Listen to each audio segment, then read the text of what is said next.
Today, I will sign a department order ordering mandatory drug testing for all drivers of public conveyance vehicles. Ibig sabihin nun, lahat ng PUV driver ay kailangan mag-mandatory drug test. And we will be working with them, the LTO and the LTFRB and the DOTR will be working with PIDEA to implement mandatory drug testing. Mandatory, kailangan. We are going to mandate, we will be releasing this department order after I sign it today. And this will be effective immediately. No, the department order was prepared jointly by the LTFRB, the LTO, and the DOTR together with consultations with PIDEA. So we will be, mandatory po ito, bawal. Regular, mandatory.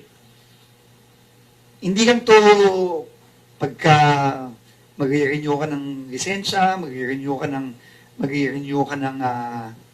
prangkisa, mag-renew ka ng rehistro, sorry, hindi lisensya, rehistro. Regular ito. No, I think we're recommending every 90 days. No? Every 90 days.